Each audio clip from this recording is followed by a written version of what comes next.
Magandang araw mga ka-farm. Ngayon maglilinis tayo dito sa sa bandang Rendero. Yan, yung sa utlanan, yung tinatawag na utlanan ng lupa kasi ang dami ng damo. So yan, may mga puno tayo ng niyog dyan, may mga bunga din dyan. Ito may saging, may bunga rin. Tapos may bagong tanim tayo dito na puno ng niyog. Tapos dyan din ito yung kukunin natin na damo. Yan dyan, kasi masukal na. Yan, ito yung ito yung farm namin. Maliit na farm, lupa pala. Hindi pa to farm kasi hindi pa tumubo yung mga tanim ko. Tingnan yung mga tanim ko na saging kaya na pala nagtanim ako ng doon yun, yung 1, 2, 3, 4 na puno. Yan, tinanim ko yan kaya ng umaga kasi ang lakas ng ulan dito kagabi, kaya malambot yung lupa.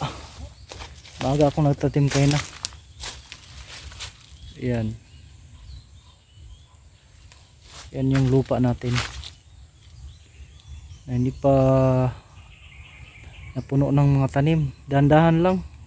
Tinanim ko muna yung mga saging, tapos niyog, tapos balak ko rin dito tanim ako dito ng mga prutas, yung avocado. Doon may mga puno na ko ng avocado doon, 4 na puno. Dadagdagan ko na lang yun kasi mahal pala ng kilo ng avocado dito, maabot ng 50, depende sa laki. So puno na lang ng avocado ang itatanim natin.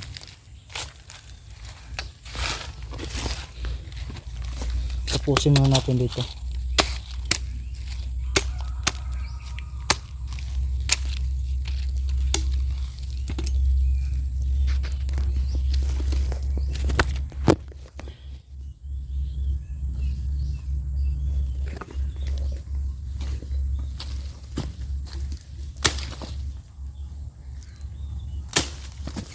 Nakaraan kasi nung nagdamo ako dito, maraming lampinig.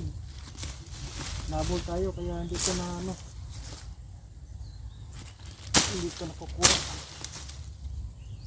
Ang daming lampinig dito. So ayan, may lampinig nga. Ayun nga, may lampinig. Ayan, may lampinig na naman. Yun ang dami may bahay ng lampinig dyan. Tayo makapag kailangan talaga yun sunugin para mawala sila dyan.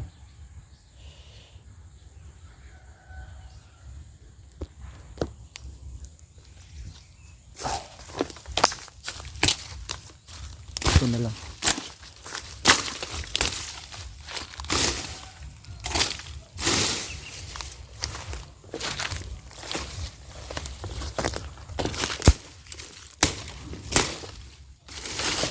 Pag hindi mo kasi kukunin tong mga pagunoy na to, malaki to, tapos hindi na makatubo na yung puno ng niyog natin.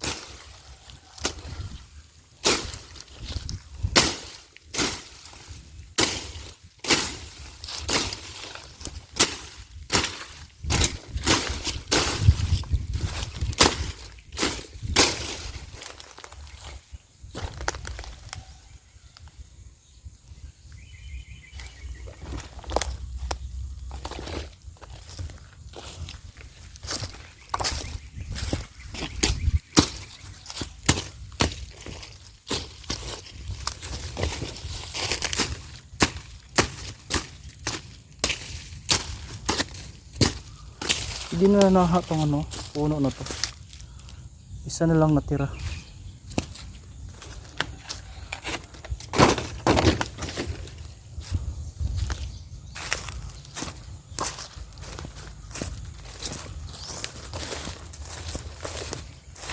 ito din kunin din natin ang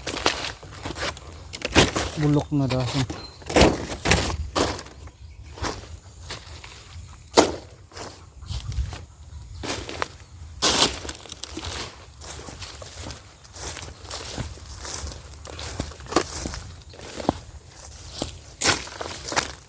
So wala tayong ibang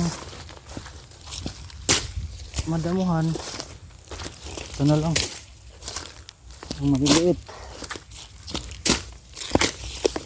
Kunin natin to ng mas maaga para hindi na lumaki.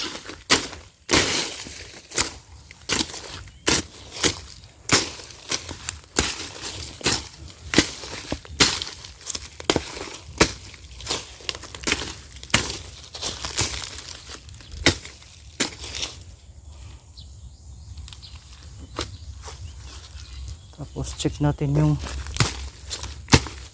niyog natin, baka pwede natin mag harvest next month. Wala pa masyadong bunga.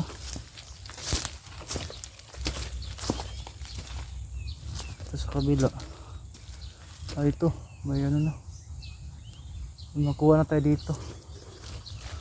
Tapos dyan wala pa.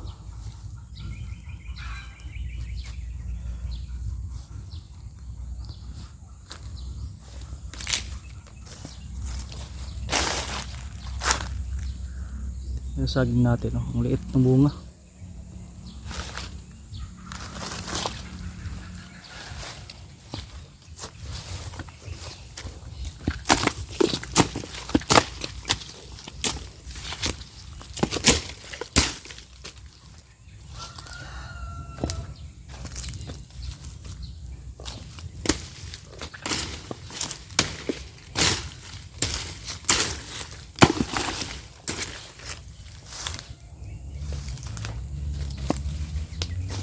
Nandun na putol.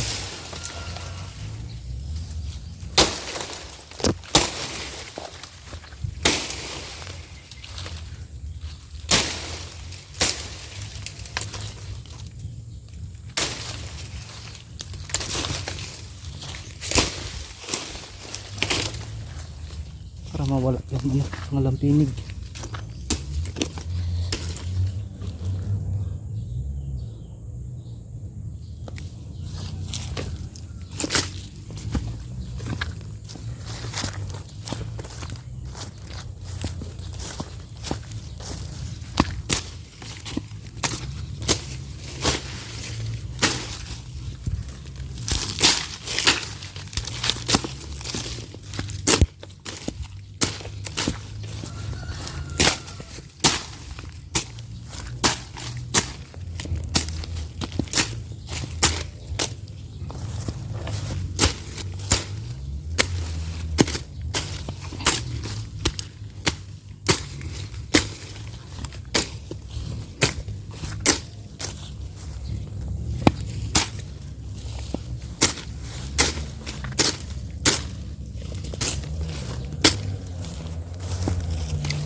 Niyog natin, nakain pala ng baka, pero ayos lang yan.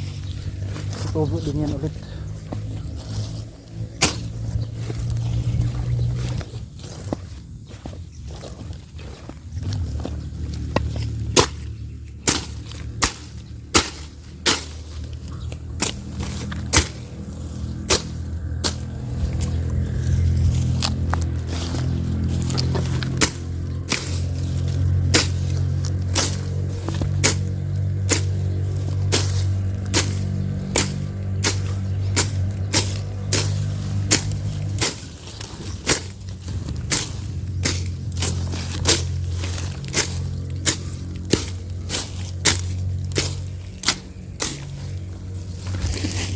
Kailangan talaga natin i-round weeding para yung pagtubo nila yan tuloy-tuloy.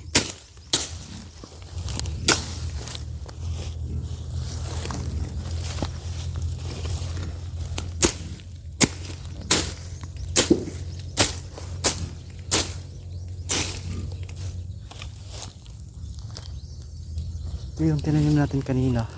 Yun. Tapos may apat din doon.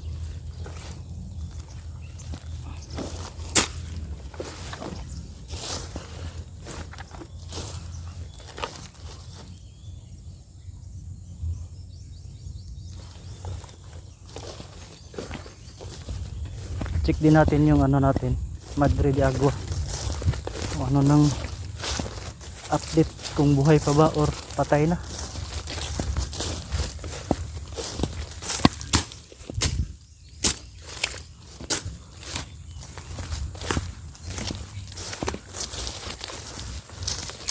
So ito yung tinanim natin na Madre de Agua. Ayun, buhay. Yan. Ito rin buhay. So buhay sila.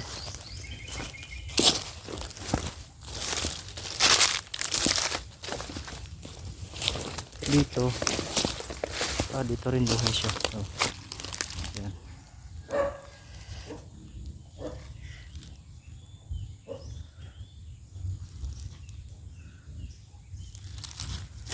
Buhay yung Madre de Agua natin.